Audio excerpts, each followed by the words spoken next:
assistance that we are giving. Dahil nung una kaming napunta rito, ay pinag-usapan natin was the relief goods, yung rescue, lahat. Bago natin ipagpatuloy yung munting video natin na mga tropa, mapagpalang gabi sa ating lahat. At ako ay small content creator pa lamang. Sana ibalato na lang ninyo sa akin ang pagkalimbang sa notification bell at saka sa subscribe button para updated kayo sa susunod kong upload. Maraming salamat. Ipagpatuloy natin itong video na ito. At ako ay nagbase lang sa sinabi ng ating Pangulo at nagtatanong ako at nagtataka sa sinabi ng ating Pangulo nga ayon sa sinabi niya di umano nga unang pagpunta nila, ito kasi yung pagkatapos ng bagyong Christine, nga ang pinag-usapan nila yung tungkol sa relief goods at saka yung sa rescue. Pumunta kasi siya tapos na ang bagyo, yung una niyang punta. Gakita ko kasi sa social media, gakita ko sa balita, ang bagyo kasi sa atin hindi pagkaraniwan. Karaniwang na yan kasi taon-taon merong bagyo. At gakita natin sa mga balita sa TV o sa social media nga kahit bagyo pa, basta kayang tulungan yung mga i-rescue yung mga mamamayan nga nasa lanta, ginagawa. Basta kayang tulungan, ay, alalayan, ginagawa. Ngayon, ang sabi kasi sa Pangulo, yung una nilang punta, pinag-usapan nila ang rescue. Yung ayuda, walang problema yan. Kahit 2 araw, 3 araw, hindi naman matibmaok yung tao basta-basta. Ang rescue, ang pinaka dyan, pinaka-importante, base sa kita natin sa may mga sakuna. Kaya kita natin sa TV, nga pinaka-importante yung naghingi ng tulong, maalalayan dahil nasa panganib, nasa peligro dahil sa sakuna nga dumating sa ating bayan. Ipagpatuloy natin to. Nagtatanong lang ako at nagbase lang tayo sa pamahayag ng ating Pangulo. Tuloy natin to. Ngayon na medyo nalampasan na natin yung phase na yon, andito naman tayo para bibigyan ng tulong yung mga nasiraan ng hanapbuhay, lalo na yung ating mga magsasaka at yung ating mga mangingisda. Dahil alam naman natin, pagdaan ng bagyo, pagdaan ng ganitong klaseng baha, ay ang daming nasisirang tanim, ang daming nasisirang mga fish pen. Nakita nga namin ito nung unang bisita namin dito.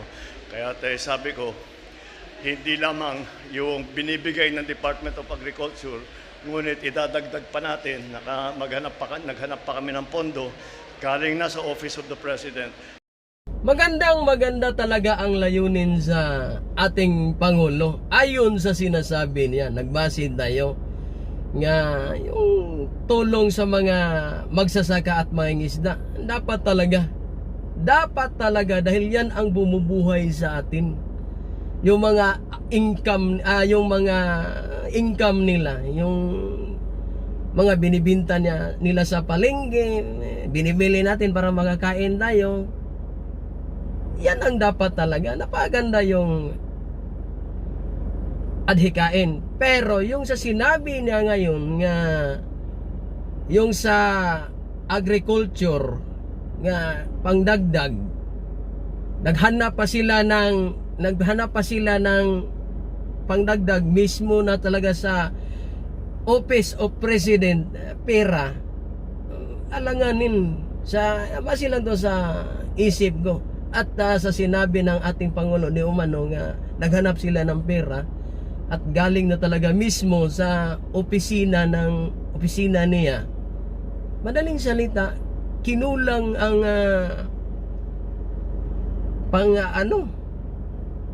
pang-ayuda sa nasalanta ng bagyo. Kaya nagdagdag siya. Nga galing talaga mismo sa opisina niya.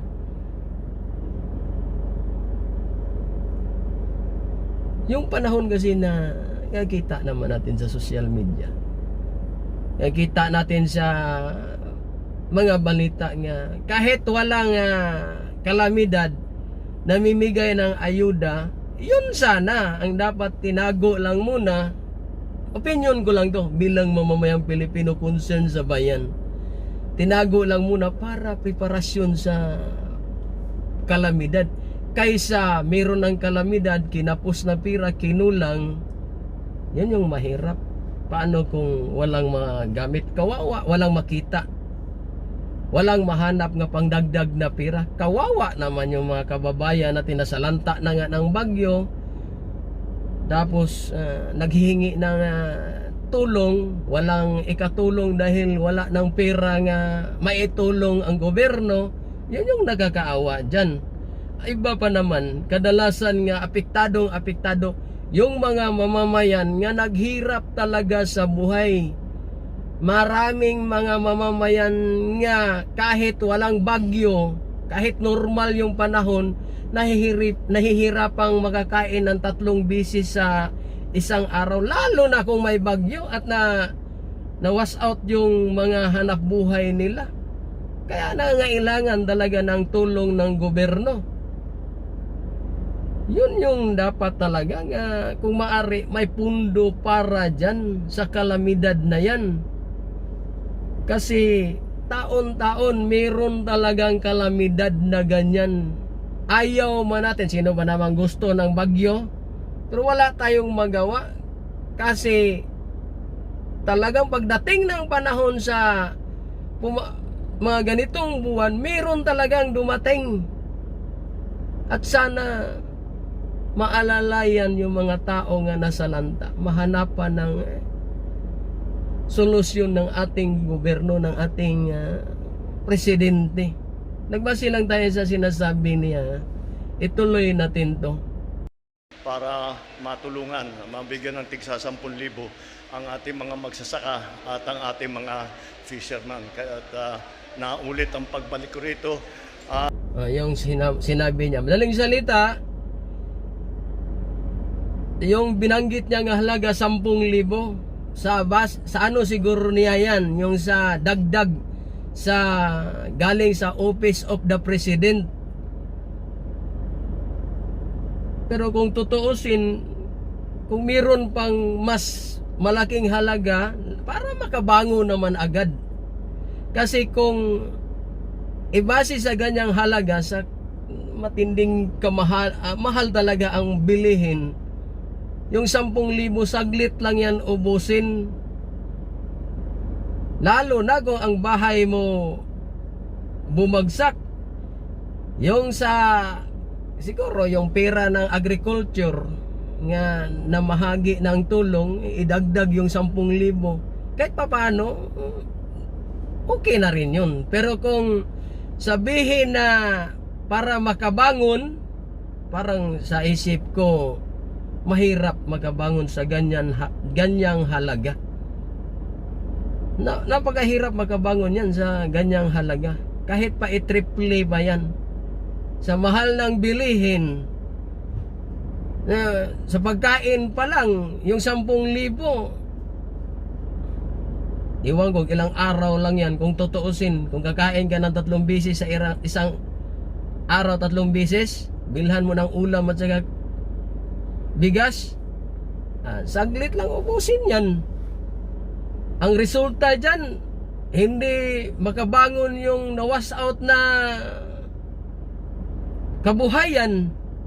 Lalo na kung ang bahay na-wash out din,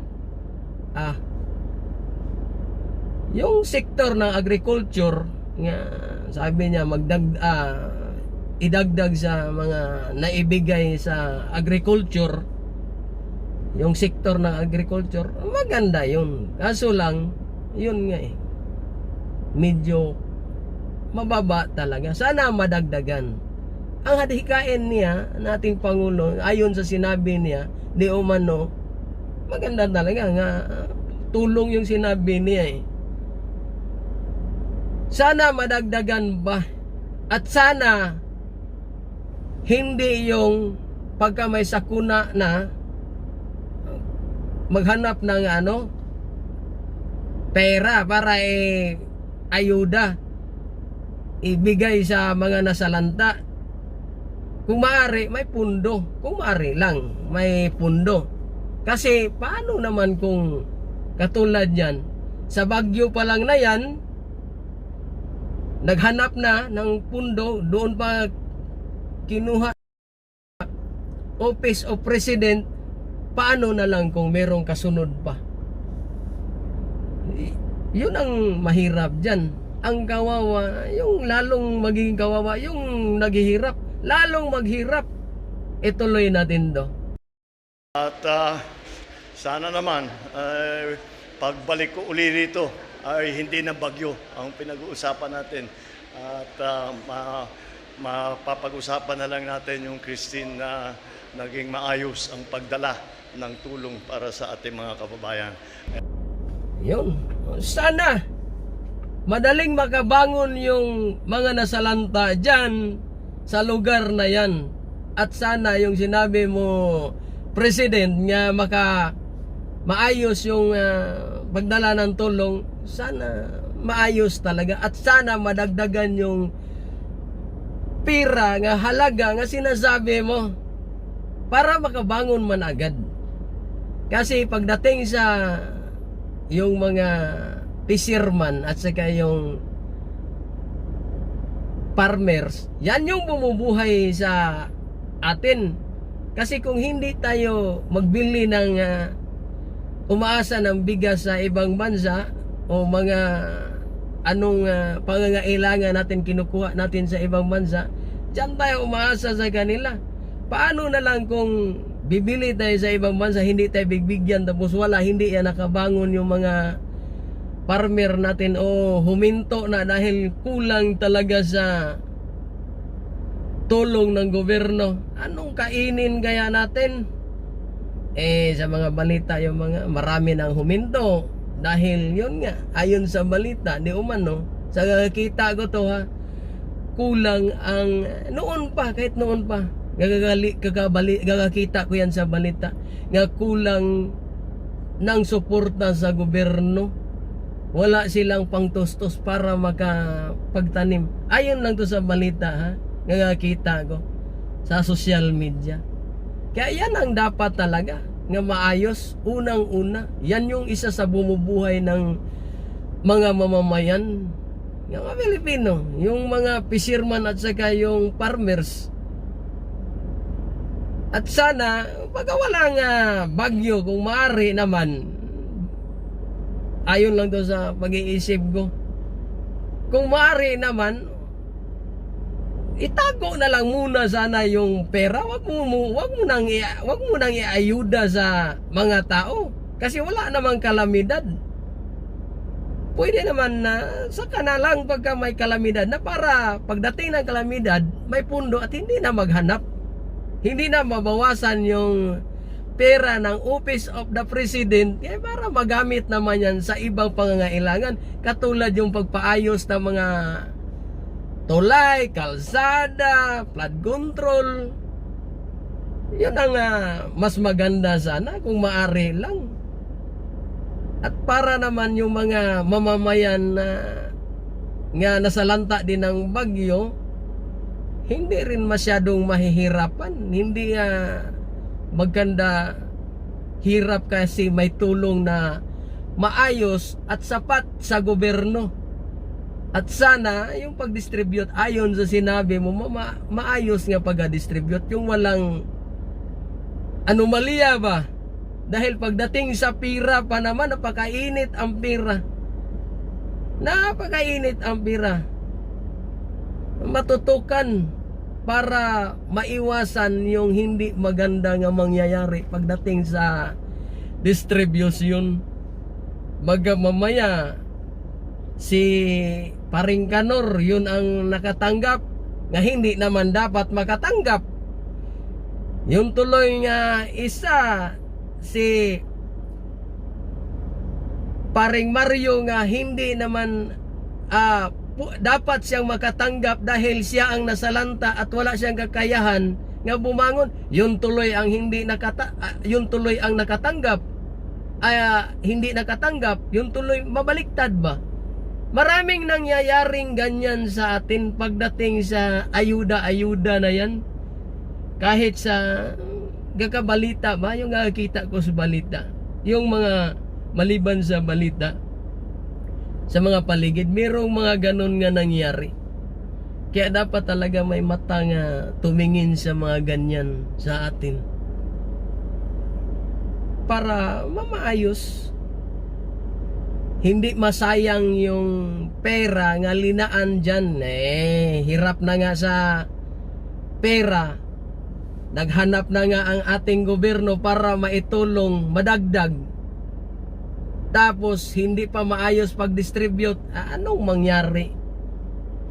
Dapat talaga, yun ang isa. Kailangan talaga ng magandang pamumuno ba?